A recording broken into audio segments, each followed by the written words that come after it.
Now, if you've listened to the show for a little while, you may have detected that JT is a man of intensity. And you really only get little windows into this intensity, maybe one or two every episode, depends on the topic at hand. Today, this is more of a personal endeavor for me, a bit of an indulgence, if you will, to quiz the man on what drives this intensity. I wanted to try to get a handle on the inner fire that gives us the man and the energy that is James Tenacity Tomlinson. So strap yourselves in, put a couple of toothpicks into your fucking eyeballs, inject some adrenaline straight into those eyeballs, because today we go deep into the lion's den. Hey, if you are enjoying the show, please do us one little favor. Like, subscribe, and if you are listening to this on an audio platform like Spotify, leave us a 5-star review. It's a simple little gesture, but it goes a really long way to helping support this thing that we do and putting it in front of more good people such as yourself. Let's get into the episode. Hey, welcome to the show. I want to quiz JT today. I want to ask you about your approach to things, because we had a conversation yesterday talking about the intensity of, well, we were talking about the edge. Yes. Right. And we're talking about this intensity and things. And I think anyone that's listened to the show for more than probably 60 seconds knows that you're an intense guy. And perhaps. And so, we were talking kind of specifically about the strength training you've been doing lately. Yep. And so you're going hard on, are you going hard on power? Is it all powerlifting or is it just squat and dead? No, it's actually strongman. Okay. So even though I train at a powerlifting gym, I'm doing log pressing. There was some stone lifting in there last block, not this block. There's some carries like farmer's carry. There's just pull-ups in there. There's dips in there. But definitely the focus more recently has been get my squat and my deadlift stronger. Right. As much as there's other stuff. And so, so you're doing that too. Like, the last thing you posted, you were deadlifting 220 kilograms for 5 reps? 4 reps, pussy. Yeah. And so, like I know you and I know what you're interested in, but I'm thinking people see it like, oh my God, this extreme. What is it about that you enjoy? I think that people probably don't know how extreme I am as a person because it's probably antisocial, and I've learned that that's not the best way to get on with people. Like there's somehow, I don't know why, probably not a death wish, but I was pretty reckless as a teenager, and I think I was saying to you that like there's definitely some stuff I did which I could have easily died doing.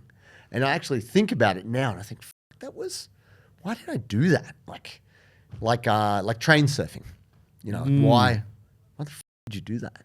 That's wild. Like that is a very easy way to die. Is that where you're on top or on the side? Both. Or kind of wherever? Both, yeah. You just kind of, you're not inside the train. So you jump onto the outside of a train when it's at the station? You can either be on the back. Yep. Or you can climb up onto the roof. Right. But depending on what system you're in, like if you're in the mountains, like it's very easy to get electrocuted if you're on the you can't really be on the top on a mountains train, which is where I came up. Right. We would be hanging off the back and be tagged in the back of the train. Right. Or we would do jump downs, like hang on the back, jump off, tag the side, jump back on. Yeah, right. Between stations, whatever the How are they going super fast? They're going pretty fast. I think they're doing like 70 Ks, 80 Ks an hour.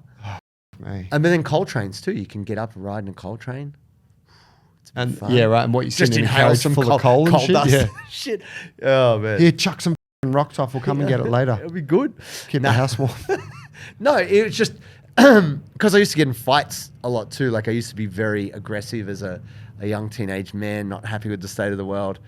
I think the thing for me is that my partner, Ola, she's always saying, you should go to a psychiatrist and get diagnosed for ADHD and then you'll be fine.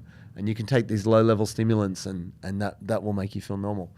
And I'm like, I don't feel the need to do that.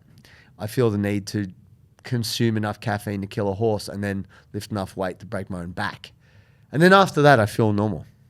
Right. So okay, right. So is there something cathartic in going that hard in the gym? I have to kind of pacify myself. Yeah, If right. I don't, I want to kill people. Yeah, right. Like every day. Like road rage, except not on the road.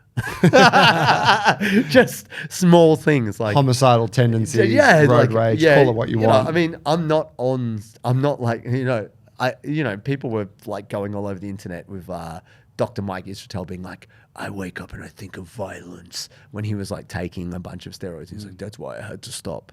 I had to just downgrade to TRT. Yeah, get I don't know why. I often question why I feel the way I do because I sometimes think I'm mad. I sometimes like, that's not normal, that's not healthy, that's not a lot of things. And so I have to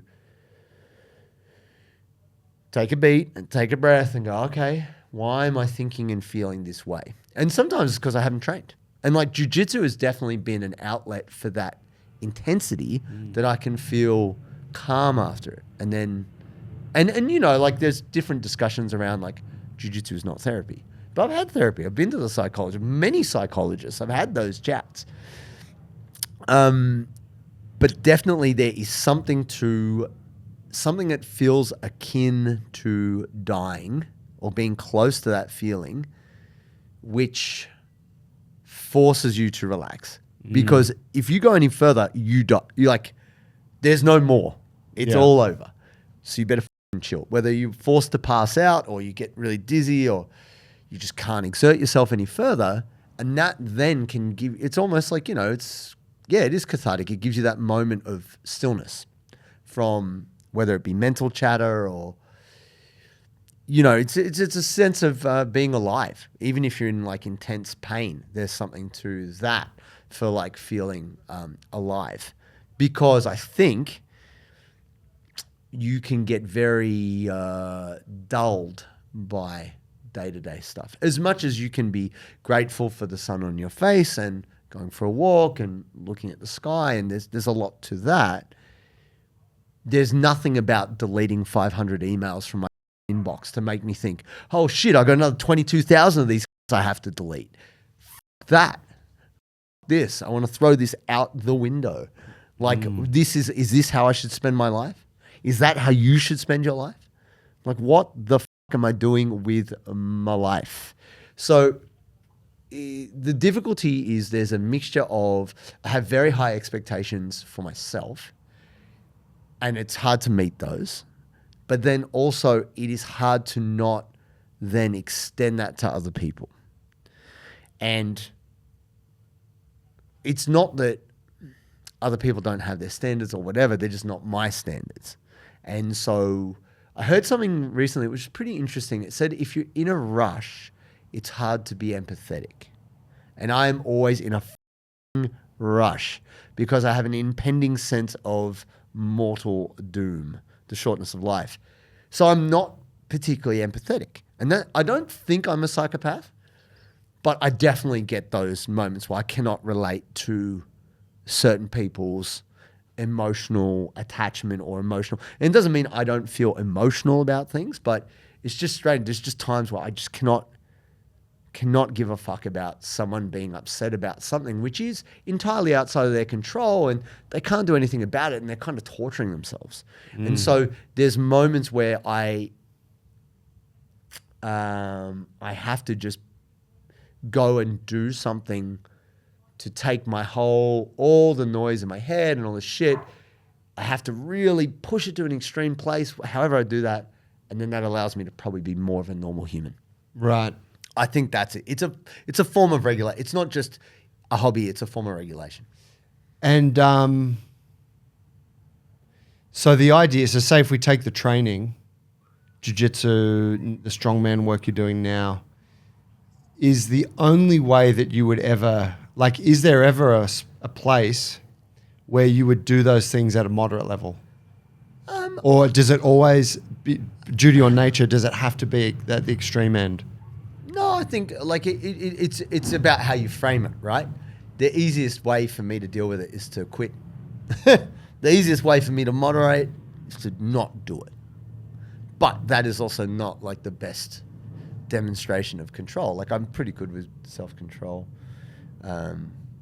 when why'd you roll applied. your eyes on yourself there? No, I was just thinking about that, and I'm like, no, if I make a deal with myself, I'm not going to do a thing. I won't do the thing. Right. If I do not, I will. But that would almost be case in point of what my question was, right? Like if you were like, I don't want to do this shit moderately, so I quit.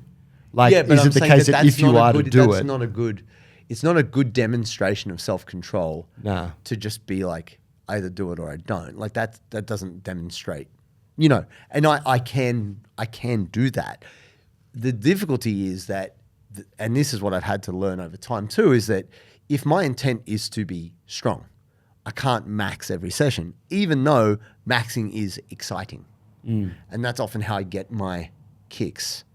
So it's because my life is not particularly eventful. I've set it up in a fairly structured way to support doing something well, whatever that might be. I think... Can I do something moderately? Probably not. I don't enjoy moderate things. I mean, I can be average at something, like rock climbing. I'm shit at it, but I still enjoy it. It's fun. Like if it's a game, it's fine. Yeah. Like if I'm not like trying to be really good at something, it's fine. But that's difficult because I just, I like to go deep on shit. Talk to me about the, you mentioned like a couple of near-death experiences as a kid, train surfing. What else? Like what other shit did you do there that was like taking it to the edge? Oh, like it was mainly just being like being a reckless teenager,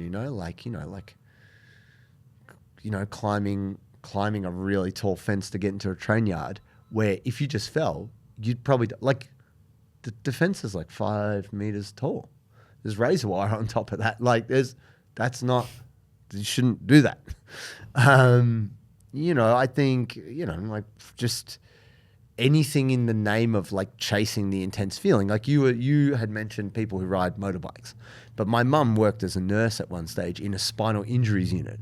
So therefore she, from very young age, could see that I was pretty reckless, like 14 years old. She was like, you're not allowed to ride motorbikes. I'll write you out of my will. You're not allowed.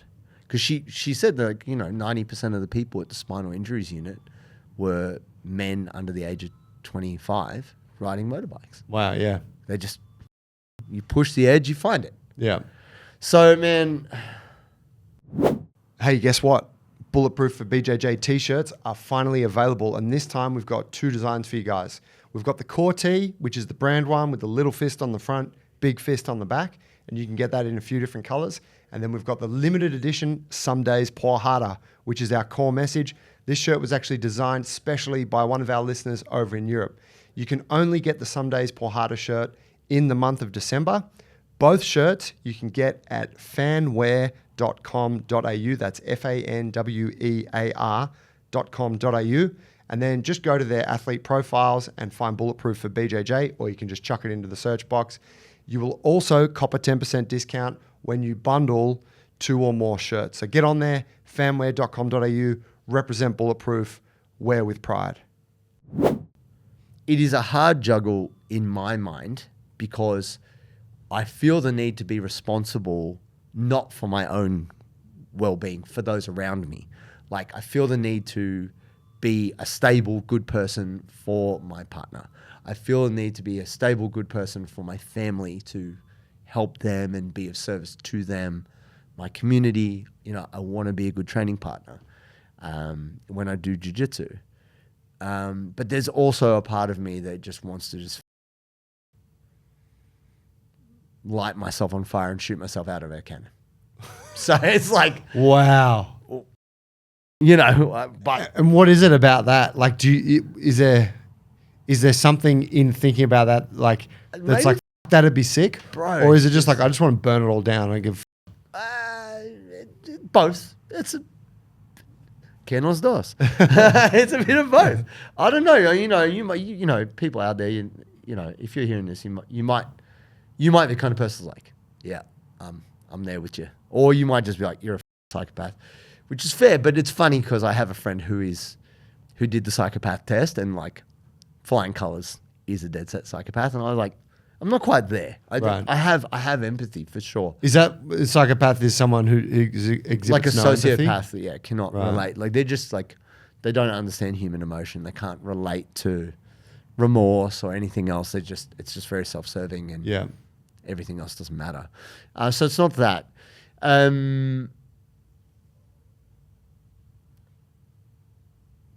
Setting yourself on fire, shooting yourself out of a cannon. Yeah, man. I don't know. Like that's, I mean, even to have that as like an offhand, like kind of like, yeah, this is what I do. I'm like, fuck me. I feel like you must have thought about that to have said that. I've thought that would be pretty cool. Is there a performative element? Because you do like performing. I do. I wanted to be an actor when I was a kid. Is that part of it? That you're like, I want to be Evil Knievel? It's like, I want to be cool. I wasn't a cool kid, so I want to be cool to me. Like, it's not even as much as it's like, that would be a interesting conversation to have, right? Like, because I felt like, I guess, when I was younger, I had a fear of being boring because I felt like I was a boring kid or whatever. And I thought like cool people did exciting things. It's not necessarily true. Cool people are just people who are happy with themselves and they just chill. No, I think it's more around, I want to be able to look in the mirror and be satisfied with myself. So if that day it was to do a certain thing, I want to have met my goals. And the biggest problem is, and we probably all suffer this as humans to some regard, is not being satisfied with what you're doing. But for me, the bar is pretty high. It's very easy for me to not be satisfied with myself. And that could be, the recipe for trying happiness. So last question, how do you make best use of that intensity? Like what, you obviously harness it to do amazing things. You got to put it into stuff, I guess. Like I don't want to set I would like to set a good example for people. That's what I would like to do. So I just have to find a way to be okay with myself if I'm not doing something crazy every single day. And that's hard. That's a lot of days I'm not happy. A lot of days I'm disappointed. It's very, very rare that I'm happy with myself or the world. So it doesn't mean, it sounds strange because I wouldn't say, I'm an unhappy person. I'm not. I'm genuinely optimistic and hopeful about everything in life. But it's just, it's a challenge because I don't want to alienate people, but I want to stay true to myself. And those things are in conflict because I can almost never be myself, honestly, around anyone other than myself and a barbell or a cannon. What would, so if you were around someone and you were being 100% who you are, sure, what could the person who's there with you expect to witness? Like savagery. Yeah, like savagery. Can you paint that picture? Savagery would just be like, well, like incredibly rude, blunt, judgmental. Like what is it? Yeah, but it would just be non-stop rubbish. Like I would just be talking the most smack about. It would be like you're kind of like that sometimes. Yeah, but that's just me at 10%. Yeah, I know. Yeah, you don't. I know you don't like it when I like start really getting into it because you're like, this motherfucker killing my vibe, And I don't want to spoil your day either, right? So, nah, man, it's just. But so it would be that, but just like the tap fully open, 1,000% plus hectic levels of risky behavior. Yeah, right. Yeah, it would just be like being a teenager. I don't know how long I'd live. Yeah, right. So it's probably best that I just go see the psychiatrist and take the low-level stimulants and just be pacified. I don't know, man. Like, it's funny how like Joe Rogan talks about Jon Jones. Oh, in a bygone age, he'd be there with an axe on a horse or some shit. My mum said to me when I was young, she's like, you were born in the wrong time. Like, because I used to be very argumentative and very combative as a teenager. She's like, you should have been a fucking Spartan or something. You would have been great. They give you a fucking spear and a shit. You just go fucking kill somebody. Like, that would have been your time. Yeah. It would have suited because then no one would have been like, oh, you're a bit socially inappropriate. No, it's like, that's perfect. Go die in battle. So I don't know, man. It's a strange thing because I really want to help people because I think that's the best thing you can do in life to contribute. But I struggle to work out how I help myself. This is the challenge. You know, I feel like what you've described is probably pretty unique, right? I'm guessing maybe there's a couple listeners that are like, yeah, I can vibe with that. But I think that the conflict you describe, I think that is something most people can vibe with. Of, you know, like harboring almost competing sort of identities in a way, not identities, but ideals. Yeah. Because you're like, I want to be this, but also want to be this. And it's sometimes they clash. They are yelling at each other. Yeah, it's strange because I do find that sometimes the voice, when I say this, it's going to sound strange, the voice is in my head. Like you have an internal monologue, right? Most people do, but some people don't. But, you know, if you do something good, you know, sometimes like voice in your head be like, hey man, that was good. Nice. Like good work, you know, like pat on the back. And then the other voice, you do something and the other voice is like, you f***ed that up, man. Why'd you say that? It's so embarrassing. They're going to hate you forever. You're the rest round. You know, but then the funny thing is I catch myself how I think of who I am as a neutral in the middle. And these two voices are screaming at each other. One is like crazy optimism, positivity, and the other one is like, you suck. And there's like, I'm like, guys, work it out. Like it's not that good. It's not that bad. Like, can I go now? Like, are we okay here? So I don't know. I don't know how to reconcile it. I think the thing I've come to understand is that if I am unbridled in my seething, loathing, despisement of what I don't like in the world, then that just turns people off and no one will listen to what I have to say. If I'm too optimistic and I'm too happy and I'm too like that, people are like, that's unrealistic, or Heads in the clouds. But I don't really live in the middle. I don't. It's very hard. Like it's a very unsatisfying existence because I am either or both, but never in between. And I don't know what to do about it, Joe. I like that. I like the way you put that at the end there. Man, it's fascinating. You're a unique character. I could be schizophrenic. This could be. Yeah, I'm sure there's someone out there that's like, I know exactly what you have. Yeah. Guys, sound out of the comments. What do you think JT's got? How much tism is in this? Yeah. I don't know. Where am I on this spectrum? Oh no, man. Like obviously I appreciate, like we spend a lot of time together. So you've seen plenty of sides of how I am, but I also have, full respect to you, understood that how you are as a person. So I do think about how I present because we got work to do. We got to do this thing. So, and I don't want to, alienate you. So it's like, in that way, I do have to moderate to an extent to stay on point to do this thing. Cause otherwise it's like, just couldn't do it. So that's cool. But I appreciate people's patience with me. It's funny because it's sometimes the first time someone sees a clip of me on the internet is me going off about some shit. And they're like, what the f is wrong? Who hurt you? And I'm like, how much time you got, motherfucker? Yeah. Like, you don't know me, son. Yeah. Like, were you hanging out in the schoolyards in the Blue Mountains in the late 80s? Can I talk to you about how many times I've been stomped on the ground by a group of young men? A few. There's reason for the trust issues, but don't worry about the context. I'm as intense as a David Goggins. I'm just not as mad publicly, but possibly as mad privately. You just don't know it. So it's like, don't look to me for the well-balanced, well-reasoned approach. I'm not trying to be rational. I'm not trying to be reasonable. I am irrational as it gets. Mad as a hatter. And you don't have to be on board with it. That's cool. This is what it comes down to. But if you can take something from it, that's good.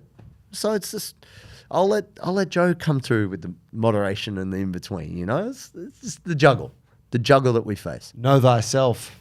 True. Little was nice, that little closing piece there. I think we'd call it. Thank you, Joe. Thank you for indulging me to just talk nonsense about myself. Bro, I appreciate the insight. If that's what it is. Thanks, fam.